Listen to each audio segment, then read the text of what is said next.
Había llegado a un pintoresco pueblo, resguardado entre imponentes montañas, donde las casas de adobe y tejas rojas contrastaban con el verde de los pinos y el azul del cielo. Las calles empedradas resplandecían con el reflejo de las velas y farolitos que iluminaban las entradas de las casas. Aquel lugar tenía una esencia mágica, y el aire estaba impregnado de aromas a copal y a pan recién horneado. Don Mateo, el anciano del pueblo encargado de organizar las festividades, me encomendó una tarea de gran responsabilidad: transportar ofrendas de su comunidad a una gran celebración en la capital. Me mostró las cajas, cuidadosamente embaladas, que contenían desde calaveras de azúcar y chocolate hasta intrincadas artesanías de papel picado y coloridos cempasúchiles. También había comida tradicional: tamales, mole y el inconfundible pan de muerto. Mientras cargábamos el camión, varios aldeanos se acercaron para despedirse de las ofrendas, y en sus rostros se reflejaba una mezcla de tristeza y esperanza. Una anciana, con arrugas que contaban historias de muchos días de los muertos pasados, me tomó del brazo y con una mirada penetrante me advirtió: «Estas ofrendas son el puente entre nosotros y nuestros antepasados. Debes entregarlas antes de que el primer rayo de sol toque el horizonte. Es vital que lleguen a tiempo». A pesar de la solemnidad de sus palabras, la confianza en mis años de experiencia y en mi fiel camión, un viejo pero resistente Kenworth me llevó a restarle importancia a las advertencias. Pensé que, después de todo, solo estaba transportando artículos para una festividad, sin sospechar que aquel viaje pondría a prueba todo lo que creía saber sobre la carretera y la vida misma. Con la cabina iluminada apenas por la luz de mi tablero y el brillo de la luna en el horizonte, me dispuse a enfrentar la noche. La radio, normalmente mi compañera en esas largas travesías nocturnas, estaba apagada, dejándome sumido en mis pensamientos. Pero esa calma fue interrumpida por un sutil movimiento que captó mi atención. Las sombras que se proyectaban en mi espejo lateral indicaban que algo en el remolque se estaba desplazando. Al principio intenté justificarlo pensando que alguna de las cajas no había sido asegurada adecuadamente o que un bache había causado el movimiento, pero luego el vaivén se hizo más pronunciado, acompañado de un leve sonido, como un susurro o un roce. Mis manos se tensaron en el volante y una oleada de inquietud me recorrió. El viento no soplaba lo suficientemente fuerte como para mover las cajas de esa manera, y la carretera estaba en buen estado. Con cada kilómetro que avanzaba, la sensación de que no estaba solo se intensificaba. La lógica y el escepticismo que siempre me habían caracterizado empezaron a desvanecerse, dando paso a un creciente temor de lo inexplicable. Aquella noche, las leyes de la realidad que conocía estaban siendo desafiadas, y me encontraba en el epicentro de ese misterio. El camino se extendía serpenteante, con el ocasional reflejo de la luz de la luna deslizándose sobre el asfalto. A medida que avanzaba, aquellos susurros se volvían más notorios, emergiendo del manto de silencio que había alrededor. En un inicio, la racionalidad me llevó a pensar que podría ser alguna interferencia en la radio, un programa nocturno quizás. Pero al apagarla me di cuenta de que esos murmullos no provenían de ningún aparato. Las voces eran tan diversas como los tonos de una orquesta, algunas graves y melancólicas, otras agudas y juguetonas. Aunque eran difíciles de discernir, logré captar frases sueltas como «¿Dónde nos llevas?», «No olvides» o «Recuérdame». Pero lo que más me heló la sangre fue el repetido susurro de mi nombre, pronunciado con una intimidad que me dejó perplejo. Cada vez que lo escuchaba, un escalofrío recorría mi espina dorsal y sentía como si alguien estuviera a centímetros de mi oído, suspirando mi nombre con una mezcla de tristeza y expectativa. Raúl, Raúl. Aquel coro de voces etéreas me envolvía, haciendo que el espacio dentro de la cabina se sintiera densamente poblado. Cada vez era más difícil concentrarme en la carretera, ya que las voces comenzaban a competir por mi atención, como si quisieran transmitirme mensajes urgentes de otro mundo. Me vi obligado a reducir la velocidad y mientras intentaba calmarme, no pude evitar pensar en las ofrendas y las historias que la gente del pueblo había compartido sobre sus seres queridos fallecidos. ¿Sería posible que aquel remolque estuviera llevando más que simples objetos? Habría desencadenado, sin quererlo, una conexión con el más allá. Con cada paso que daba hacia el remolque, las voces se desvanecían hasta convertirse en un silencioso murmullo, como si estuvieran expectantes de lo que estaba por descubrir.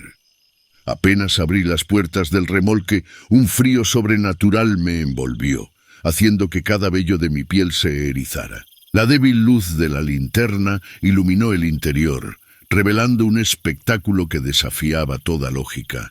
Las calaveras de azúcar, que anteriormente estaban estáticas en sus cajas, ahora parecían tener vida propia. Sus cuencas vacías emitían un brillo etéreo, como si albergaran diminutas estrellas en su interior. Aquellas miradas me penetraban y sentí una extraña mezcla de temor y fascinación. Al observar más detenidamente, noté que las ofrendas parecían estar en constante movimiento. Los panes de muertos se elevaban y descendían, como si respiraran. Las frutas, especialmente las naranjas y manzanas, rodaban y giraban en un baile silencioso. Y lo más inquietante, podía ver débiles siluetas alrededor de las ofrendas, como si espíritus invisibles estuvieran intentando interactuar con ellas, quizás tratando de tomar un bocado o simplemente tocándolas con nostalgia. Cerré los ojos por un momento, esperando que al abrirlos todo volviera a la normalidad. Pero al hacerlo, me encontré con que una de las calaveras estaba ahora mucho más cerca de mí, como si hubiera avanzado para observarme mejor. Tras un segundo de pánico absoluto, retrocedí, dejando caer la linterna, que se apagó al impactar el suelo del remolque. Con la oscuridad como única testigo, escuché nuevamente las voces, pero esta vez no eran susurros, eran lamentos y peticiones, como si aquellos espíritus me estuvieran pidiendo algo. Sabía que tenía que actuar rápido, pero también entendí que no estaba lidiando con simples objetos. Estaba frente a un puente entre el mundo de los vivos y el de los muertos. Aterrorizado, volví a la cabina. Cada intento de encender el motor resultaba en un frustrante silencio, interrumpido solo por el crujir de las llaves y mi agitada respiración. Las luces del tablero parpadeaban erráticamente, como si estuvieran intentando comunicarse en un código desconocido. El aire en el interior se volvió denso y frío, y la atmósfera estaba cargada de electricidad. Las voces, antes susurros distantes, ahora retumbaban con claridad. Eran voces de hombres, mujeres y niños, todos entonando la misma letanía. «Únete a nosotros, únete a la celebración». Lo que antes era un murmullo se convirtió en un coro ensordecedor, que parecía venir de todas direcciones. En mi desesperación, intenté llamar por ayuda usando mi radio, pero solo recibía estática en respuesta. Sin embargo, entre el ruido blanco, logré distinguir una voz familiar. Era don Mateo, el anciano del pueblo. «Raúl», decía con voz temblorosa, «debes completar tu entrega. Las almas quieren ser honradas, y tú eres el puente. No temas, pero debes seguir adelante». Con esa revelación, recordé las palabras de la anciana en el pueblo y la importancia de entregar las ofrendas antes del amanecer. Las almas no querían hacerme daño, simplemente anhelaban ser reconocidas y celebradas. Con renovada determinación, intenté arrancar el camión una vez más. Y esta vez, para mi alivio, el motor rugió a la vida. El coro de voces pareció calmarse, transformándose en melodías suaves y canciones tradicionales del Día de los Muertos. Los kilómetros que separaban mi ubicación actual del destino parecían interminables, cada curva y cada colina cargada con la tensión del encuentro anterior. Aunque las voces habían cesado y el remolque estaba en silencio, el peso de la experiencia aún reposaba en mis hombros. Aquel viaje, que bajo circunstancias normales hubiera sido uno más en mi larga carrera de trailero, se había convertido en una odisea que cambiaría mi perspectiva para siempre. Al llegar a la ciudad, la aurora empezaba a romper el velo de la noche, bañando las calles con tonos naranjas y dorados. Las personas que recibieron la carga me miraron con sorpresa y alivio, como si no esperaran verme llegar. Sin preguntar nada, descargaron rápidamente las ofrendas y las calaveras, y cada uno de ellos realizó una pequeña reverencia o tocó su pecho en señal de agradecimiento. No dijeron nada, pero sus gestos hablaban por sí solos. De regreso a mi hogar, la magnitud de lo que había experimentado comenzó a asentarse. Comprendí que, en mi intento de desafiar las tradiciones y creencias, había cruzado inadvertidamente una barrera entre dos mundos. Decidí que nunca más me arriesgaría de esa manera, no solo por mi seguridad, sino por el respeto a aquellos que han partido. Cada año, cuando se acerca el Día de los Muertos, las luces de mi camión permanecen apagadas y su motor en silencio. Y en lugar de estar en la carretera, me encuentro en mi hogar, rodeado de recuerdos de seres queridos que han partido. Continuamos con la siguiente historia. Acomódate para este aterrador relato. Se contaba que, hace más de 3 décadas, en una noche tormentosa y envuelta en una espesa neblina, un tráiler había sufrido un trágico accidente en el puente de San Martín. El vehículo, cargado con mercancías que iban desde alimentos hasta juguetes, se había descontrolado debido a la peligrosa combinación del asfalto mojado y la escasa visibilidad. Los testigos de aquella noche recordaban haber visto las luces del tráiler parpadeando erráticamente antes de que el estruendo del impacto rompiera el silencio nocturno. Con un giro violento, el tráiler se estrelló contra la frágil barandilla del puente, la cual cedió al instante bajo el peso y la fuerza del vehículo.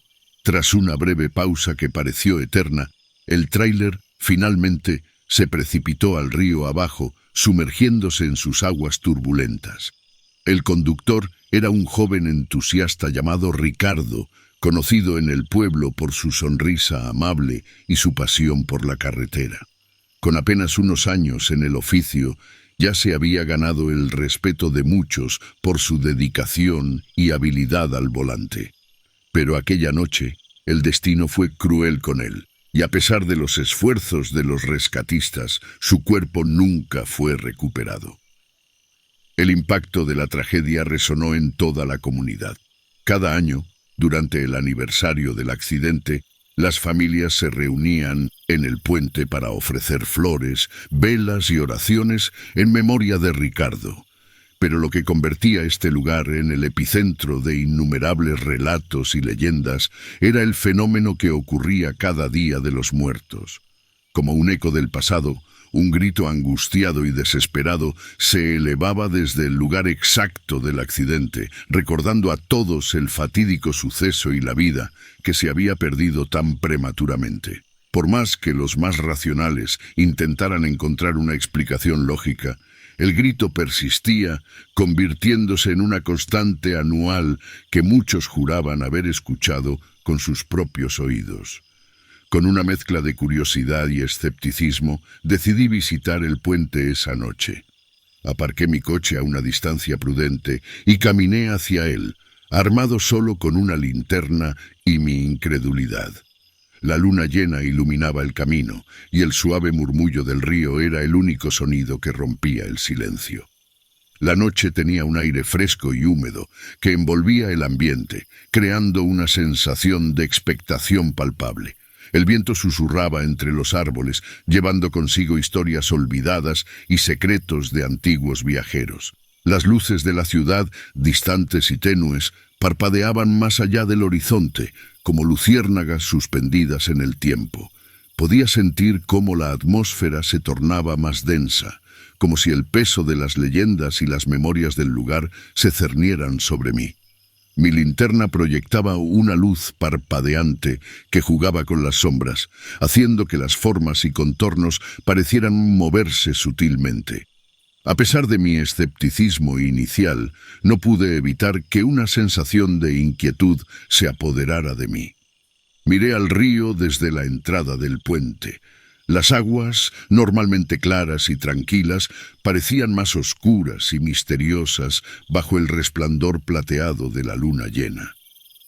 Cada onda y reflejo parecía contar la historia de aquel trágico accidente, y por un momento imaginé el tráiler de Ricardo sumergiéndose en el abismo acuático. Tomé una profunda respiración, tratando de calmarme y recordándome a mí mismo que estaba allí por curiosidad, no por miedo. Con determinación, continué mi camino hacia el centro del puente, el punto exacto donde, según las historias, se originaba el desgarrador grito. Mi linterna revelaba inscripciones y mensajes dejados por visitantes anteriores, algunos de consuelo, otros de súplica y muchos simplemente de curiosidad, como yo. Todo en el entorno me recordaba que estaba entrando en un espacio donde la barrera entre el presente y el pasado, lo tangible y lo espectral, era más fina de lo que jamás había imaginado. La brisa nocturna había adquirido un matiz más frío, y el paisaje que me rodeaba estaba bañado en una luz azulada que le confería un aura etérea. A lo lejos, las primeras luces del alba comenzaban a asomar, aunque todavía faltaban horas para el amanecer. La soledad en el puente era palpable, como si toda la naturaleza hubiera guardado silencio en espera del mismo evento que me mantenía en vilo. Cada pequeño sonido se magnificaba en la quietud de la noche. El crujir de la madera del puente con los cambios de temperatura, el sutil chapoteo del agua contra las piedras, incluso el lejano ulular de un búho. En mi posición central, la vastedad del río se desplegaba a ambos lados, y el reflejo de la luna brillaba en el agua como un espejo. A medida que avanzaba la noche, un ligero cansancio se apoderaba de mí. Me recosté contra la barandilla, mirando el cielo estrellado y perdiéndome en mis propios pensamientos. Me preguntaba si realmente había algo de verdad en esa leyenda, o si simplemente había sido víctima de mi propia imaginación y las historias del pueblo. Pero justo cuando el escepticismo comenzaba a ganar terreno en mi mente y el sueño amenazaba con llevarme, lo escuché. Fue un grito desgarrador, lleno de agonía y desesperación, que parecía provenir de todas direcciones y de ninguna a la vez. Su intensidad me dejó paralizado y durante unos segundos el mundo pareció detenerse. El eco del grito se prolongó por lo que pareció una eternidad, reverberando en el aire y en las aguas del río. Sentí como mi piel se erizaba y un escalofrío recorría mi espina dorsal. Lo que había oído no era el producto de mi imaginación ni el resultado de alguna broma elaborada. Era real, y en ese momento todas las historias y relatos sobre el puente cobraron vida ante mis ojos. La realidad de la tragedia de Ricardo, el dolor de su final y el misterio de su eterno lamento en ese puente se convirtieron en una verdad indiscutible para mí. Y en ese instante supe que nunca más volvería a dudar de las historias que se contaban en el pueblo. Fue un grito escalofriante, lleno de dolor y desesperación, que resonó en la estructura del puente y vibró en mis huesos. El sonido era tan real, tan palpable, que por un momento olvidé respirar. En el eco de ese grito pude sentir el terror del conductor, la angustia de su último momento y el peso de la tragedia que había marcado ese lugar. Corrí de regreso a mi coche. El camino de regreso parecía haberse alargado. Cada paso que daba parecía que no avanzaba lo suficiente. La adrenalina corría por mis venas, intensificando cada sonido, cada movimiento en la periferia de mi vista. Las sombras de los árboles, antes benignas bajo el resplandor de la luna, ahora parecían moverse y retorcerse de maneras antinaturales, como si la noche misma estuviera viva y observándome. Una vez dentro de mi coche, encendí el motor con manos temblorosas. Las luces del vehículo iluminaron el inicio del puente, y por un breve momento pude ver lo que parecía ser una silueta masculina vestida con ropa de trabajo, con una postura de infinita tristeza. Su figura no era sólida, sino más bien una mezcla de luces y sombras, como una aparición que luchaba por mantenerse visible en nuestro plano. La figura no hizo ningún gesto amenazante, ni intentó acercarse al coche, pero la intensidad de su mirada era innegable. Parecía como si a través de esos ojos vacíos y etéreos, Ricardo quisiera comunicar su pena, su lamento, pero también una especie de reconocimiento y agradecimiento por haber sido testigo de su existencia. Aceleré por el camino, sintiendo el peso de lo que había experimentado. A pesar de la velocidad, no podía evitar mirar constantemente al retrovisor, esperando, o quizás temiendo, ver de nuevo esa figura. Pero con cada kilómetro que me alejaba, la presencia de Ricardo se desvanecía, dejando atrás el puente y su eterna condena. Llegué a casa exhausto, pero la idea de dormir me era imposible. Las horas que siguieron las pasé repasando cada detalle de la noche, intentando dar sentido a lo que había experimentado. ¿Había sido un verdadero encuentro con lo sobrenatural o simplemente el producto de una mente cansada y sugestionada por las historias locales? A medida que el sol comenzaba a asomar en el horizonte, decidí una cosa. Aunque nunca podría estar completamente seguro de lo que había vivido, respetaría y honraría la memoria de Ricardo. Cada día de los muertos volvería a ese puente, no por curiosidad, sino para ofrecer mi tributo y asegurarme de que su historia nunca fuera olvidada. Porque después de todo, todos merecemos ser recordados,